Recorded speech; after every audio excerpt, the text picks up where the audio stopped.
I'm sure there's a lot on your mind today. I'm sure some of you are gloom and dooming out there. I'm sure some of you are in despair and in panic today. I know more than a couple of you have opened up your 401k portfolios and you've said, holy crap, Stigall. What are we doing here? What is Trump up to? How could you possibly support? I got a note from someone that I have not spoken to in 20 plus years on Friday. Friend. Someone I think dearly of. We you know how it is. You lose touch with people sometimes. And I'll say this. He is a very, very successful guy in finance. I'll just leave it at that. He's in the world of finance. I could give you more specificity, but if I did, you'd go, oh, well, now I see. So I can't be too specific. Let's just say he's very close to markets. He's very close to institutions like the Fed, for instance. In fact, well, I can go this far. He's of the Fed, the Federal Reserve, all right? And he says to me, Stigall, I know you trust Trump, and I voted for Trump. But this is outrageous. This is going to bring us to fiscal ruin. We are going to free fall. We're in a collapse. You can't possibly get behind this. You got to get to the show on Monday, and you got to tell everybody far and wide, Trump's got to knock it off. He's got to stop this. This is going to be disastrous for all of us. To which I responded,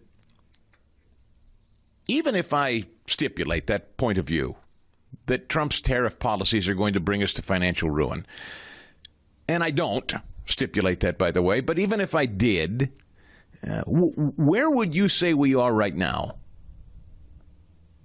Do you think we're on a road to financial solvency? Do you think things are going smoothly? Do you think that there is something about what's happening at present that's unsustainable in the economy, or no? Because you've got a portfolio and your 401k says everything's okay. And so you think we're okay? Because you see, I don't think we're okay. Here's where I come from, and I think a lot of you come from too. I come from a place where I get out and I drive around and I see things, and I'm blessed to be able to talk to a wide swath of people.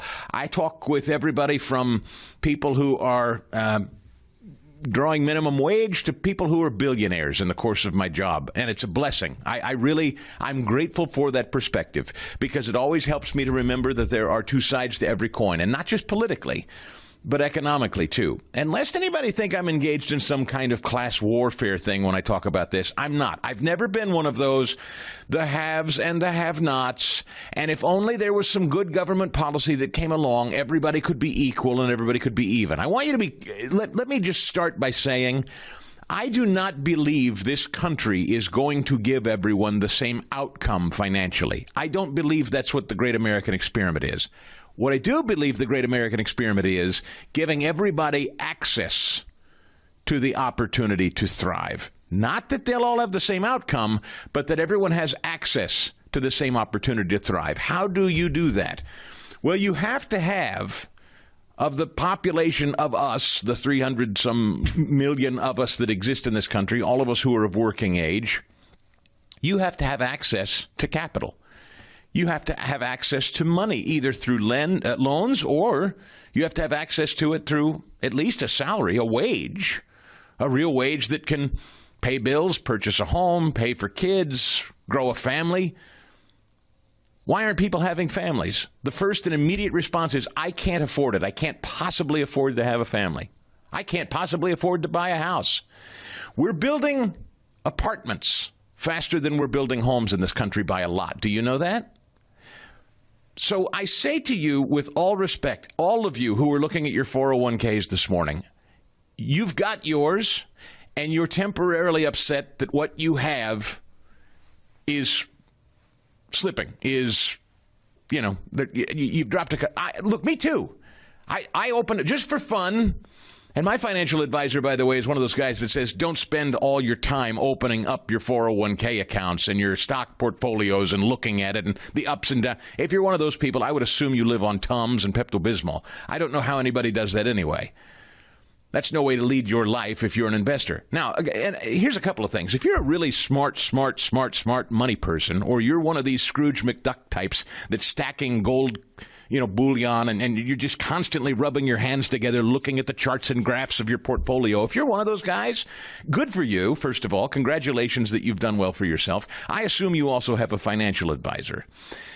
And so I assume then that the two of you were listening closely when Donald Trump ran and has been talking for 40 years about tariffs. I assume you've been listening. I assume you understood that when 77 million people voted for him, you and your financial advisor, who are real smart, said, this guy's tariff happy, and I don't think it's going to be good in the short term for the market, and that freaks me out or whatever because I'm near retirement or I'm in or whatever.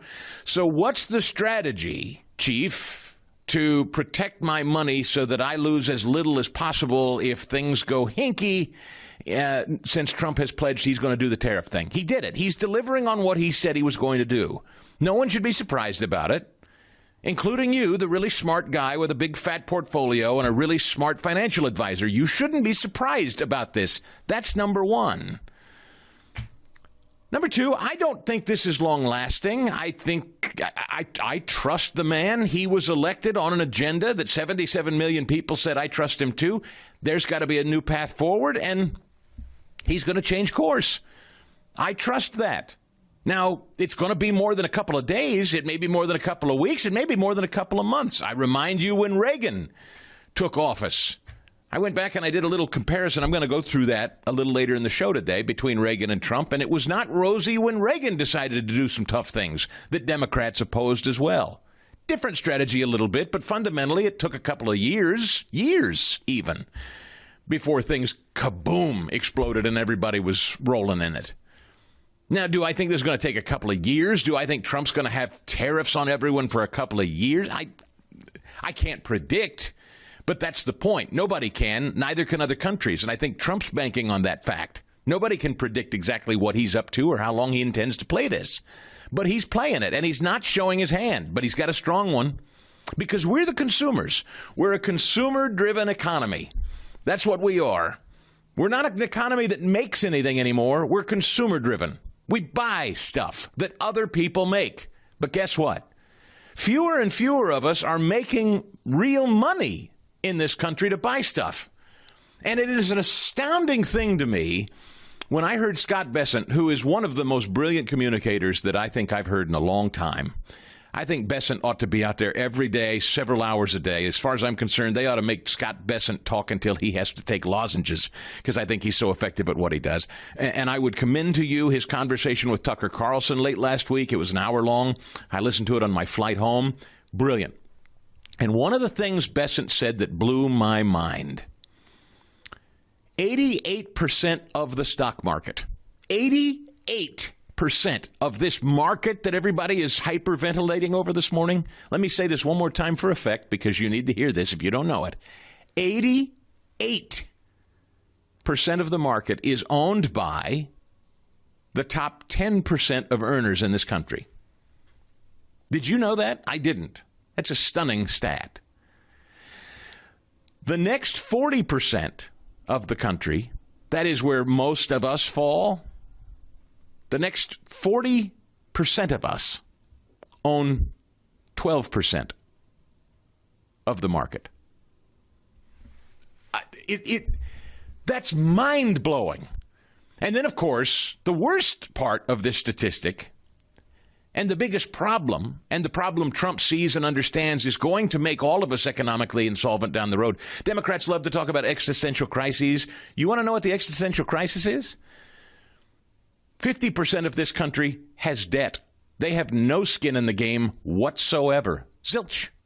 They're sitting around with tons of personal debt, and they're waiting for government transfer payments from you, who have money in the markets, paying your taxes into a system that is printing money to keep the stock market inflated, so you feel great about your 401k, but it's all built on phony money.